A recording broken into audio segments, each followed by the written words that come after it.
Y un año más, la crisis internacional sigue ocupando buena parte de las informaciones diarias. En el siguiente reportaje hablaremos de la situación económica actual, de cómo se vive en Canarias y cómo se trabaja desde las instituciones para intentar minimizar sus efectos y frenar el desempleo.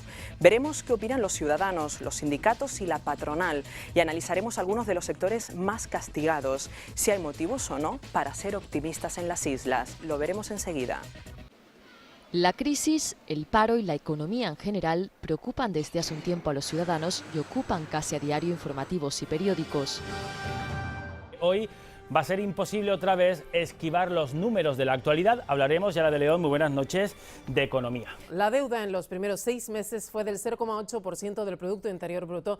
De economía seguimos hablando porque las dos cajas canarias han vivido... Canarias no es ajena a esta situación. Con una tasa de paro que se acerca al 30%, el desempleo se ha convertido en la principal preocupación. Ahora mismo los canarios, el trabajo, está clarísimo.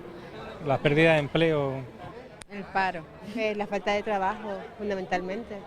Principal preocupación de los ciudadanos y principal ocupación de sindicatos y ejecutivo, cuya tarea en los últimos meses ha sido aunar esfuerzos para invertir la tendencia y frenar la destrucción de puestos de trabajo. Ese es un objetivo, como digo, fundamental de este gobierno, porque la mejor salida de la crisis es que todos aquellos que quieran y estén en disposición de trabajar puedan hacerlo. Para eso necesitamos facilitar la creación de empresas, facilitar las inversiones que hagan que se genere economía. En los últimos meses, Canarias ha pasado a ser la única comunidad capaz de cambiar la tendencia. Solo en agosto, casi 1.500 parados menos y gracias en buena parte al sector servicios. Como siempre es el que ha tirado del carro, que es importantísimo, sobre todo el sector turístico, que no olvidemos todos que estamos pasando una época dulce. Por lo tanto, yo me quedo en que la noticia es buena, pero que no podemos bajar los brazos. Los sindicatos, por su parte, acogen con cautela estas cifras. Nos llama la atención el hecho de que esté creciendo el número de contratos temporales, con lo cual, pues eso también es otro dato a tener en cuenta. También hay que tomar como referencia aquellos elementos relacionados con la calidad en el empleo. Se frena la subida del paro, pero se incrementan los contratos temporales y desde la patronal insisten en que hay que empezar a cambiar los conceptos. Nuestra legislación laboral a quien más perjudica, sin duda ninguna, es a los propios trabajadores. En Alemania, si una fábrica no tenía demanda y producía la mitad, lo que hicieron fue repartirse el trabajo y decir, bueno, pues trabajamos todos media jornada, ¿no? Y no se va nadie a la calle. En España no, en España se iban a la calle la mitad de la plantilla, la otra mitad seguía trabajando full time. Y un sector especialmente vulnerable son los jóvenes y las mujeres. Jóvenes que comenzaron a trabajar a edades tempranas en el sector de la construcción y que abandonaron sus estudios por el impulso de esta actividad económica en años pasados, pero que ahora, al caer este sector productivo, tienen enormes dificultades para integrarse en el mercado de trabajo. Casi la mitad de los jóvenes canarios, el 47%, está en paro y lo peor, 9.000 de ellos son desocupados sin estudios ni formación. Para ellos y para los parados mayores de 45 también sin preparación, el gobierno destinará 25 millones de euros. Y ese dinero se empleará para que 1.350 personas sin empleo trabajen para cabildos y ayuntamientos de más de 95.000 habitantes. Trabajarán el 80% de la jornada y el resto del tiempo lo dedicarán de forma obligada a acciones formativas. Y si hablamos de economía canaria, imposible no hablar de turismo. Vuelve a ser la válvula de escape para las islas. La bonificación de las tasas aéreas se ha traducido en cifras históricas en los últimos meses en la llegada de visitantes. El gobierno insiste en que Canarias saldrá antes de esta crisis que el resto de España. Y no solo por los buenos datos del sector turístico. Las islas han cumplido, dicen también, con la barrera del déficit impuesta por Madrid. Por lo tanto, vamos a hacer todos los esfuerzos necesarios para que Canarias en este año 2011 siga cumpliendo el compromiso adquirido con las autoridades españolas, autoridades de Bruselas, porque es lo mejor que podemos hacer para garantizar los servicios públicos en el futuro. El archipiélago es la tercera comunidad autónoma menos endeudada de todo el país. La deuda pública media del conjunto de las comunidades se sitúa en el 12,4%, más de 4 puntos porcentuales por encima de las islas. Si el turismo sobrevive a pesar de las dificultades, no ocurre lo mismo con la construcción.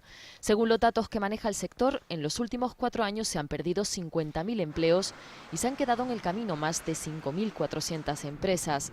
La bajada de las ventas se nota en los precios de las viviendas, que han descendido más de un 14% y ya hay un stock de 24.000 inmuebles vacíos.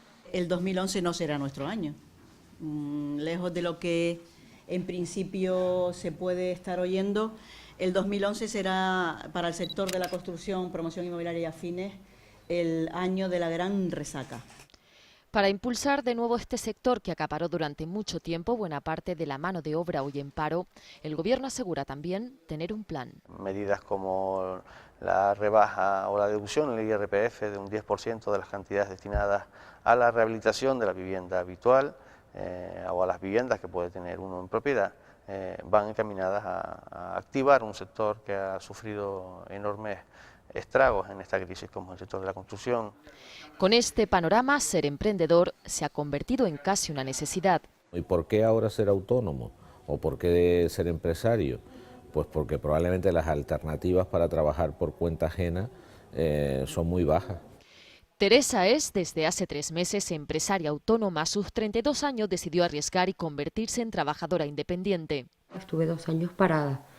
2 años que yo creo que a partir del primer año ya más o menos empezó mi cabeza a dar vueltas, a querer hacer alguna idea propia de negocio. Y no tiene nada que ver cuando creas tu propia idea, con las ganas que lo haces, el empeño que le pones. Mi empresa lo que ofrece son servicios a domicilio. Llevo 4 sectores, uno es servicio doméstico, el segundo es, yo lo llamo belleza, que llevo lo que es peluquería y estética, cuidado de gente mayor, cuidado de niños. Y apostó también por lo que es, según los expertos, la principal vía de empleo en la actualidad para los jóvenes. Absorber 5 millones de trabajadores será prácticamente imposible en la próxima década. Así que necesariamente van a aumentar los autónomos. Yo creo que es la aspiración máxima de cualquier individuo. Algún día poder mirarse al espejo y decir, aquí tienes a tu propio jefe. Y ese es precisamente el deseo del 50% de los trabajadores. 1 de cada 2 españoles reconoce que le gustaría ser trabajador independiente. Canarias es además de las pocas comunidades donde crece el número de autónomos. Casi que yo creo que en este momento van a nacer más emprendedores que en el pasado y es por necesidad, entiendo yo, ¿no?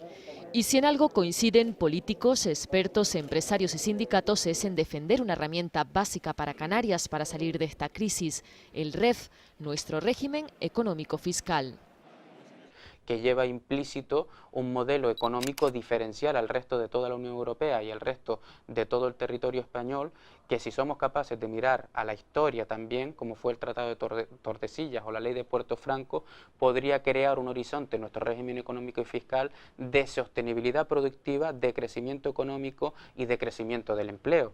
Las cosas deben mirarse siempre con cierta perspectiva optimista, aunque a los responsables de Hacienda, a los responsables que tenemos el control de las finanzas públicas, debemos ser realistas, transmitir a la sociedad tranquilidad, pero también contarles la realidad tal como está pasando. La crisis ha golpeado duro a España y a Canarias, pero la mayoría coincide en que aún hay motivos y esperanzas para dejarla atrás.